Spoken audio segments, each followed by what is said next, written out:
Every few years, fans and critics look back on the spate of horror films that came previously and begin seeing the patterns and trends that then define what those films were about subtextually. It is about time for that same reevaluation of the haunted house movies of the late 2000s to the early 2010s. First, we must back up and understand a simple truth about horror movies. The monster, or entity, in nearly every horror movie is a reflection of societal fears or concerns of the time. Dawn of the Dead, thoughtless consumerism. The torture porn genre, a reflection of Bush-era enhanced interrogation tactics. 28 Days Later, bioterrorism. In nearly every slasher movie during the 80s, reactionary rhetoric to the sexual revolution of the 70s. And now the recent onslaught of haunted house movies can be seen as a reflection of America's fears during the housing crisis. The haunted house genre has had a significant resurgence in the past decade or so. Some of these films have been quite good, while others were immediately forgotten after leaving theaters. While these films were dominating the horror genre, another horror was dominating real life. Once the financial crisis hit, it would seem that audiences would find scary movies to be the least frightening thing in their lives. Cheap thrills couldn't compare to the giant lingering beast of foreclosure, right? What would normally be detritus would in fact become a mirror to the everyday horrors of the average American. The film to kick off this trend would arguably be Paranormal Activity, a found footage film about a couple, Katie and Mika, who move into their new home. Shortly thereafter, the couple set up a camera in their bedroom to capture the strange occurrences they have been experiencing. It is revealed that they are being haunted by a demon, and at one point Mika advocates that they flee the house and stay in a hotel.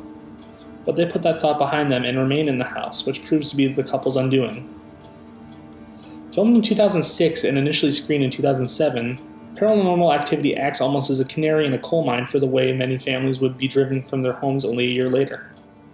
2008 would see the biggest economic threat America has faced since the Great Depression in the 1930s.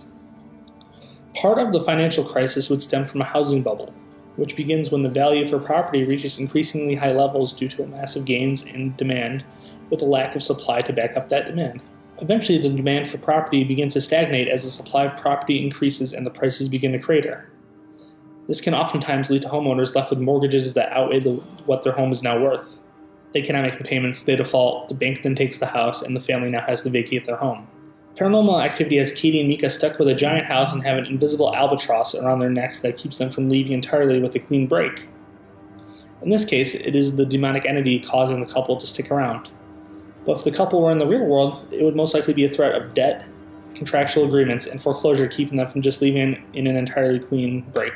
This is where the haunting movies following in Paranormal Activity steps begin to appear.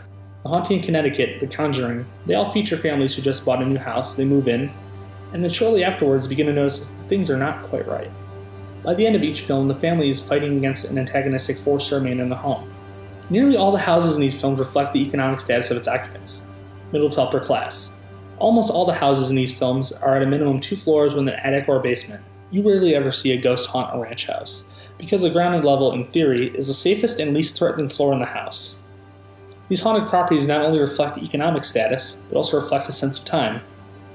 Very rarely are these houses in a modernist style. They're often a colonial, Greek revival, or Victorian style due to the impression of an extensive and long-standing history these styles convey.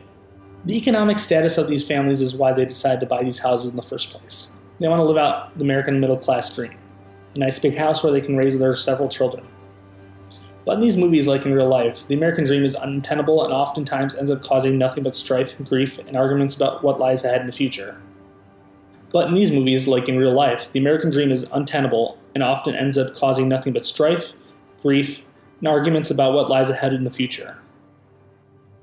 While this all just seems like a coincidence, if we go back several decades, we will see that during the late 70s, early 80s recession, we also received 2 classic haunted house movies in the Amityville Horror and Poltergeist. Again featuring families having to fight supernatural spirits to keep their home. Interestingly enough, we would receive remakes of both films. The Amityville Horror starring Ryan Reynolds in 2005, and Poltergeist with Sam Rockwell in 2015. The original films serve as warning signs of their era's recession, while their remakes function as bookends to our Great Recession. These films became a trend because of what is scarier to audiences at that time than seeing a family trying to fight an invisible, uncaring force that cannot be bargained with, cannot be reasoned with, and cares about nothing more than ridding these people from their home.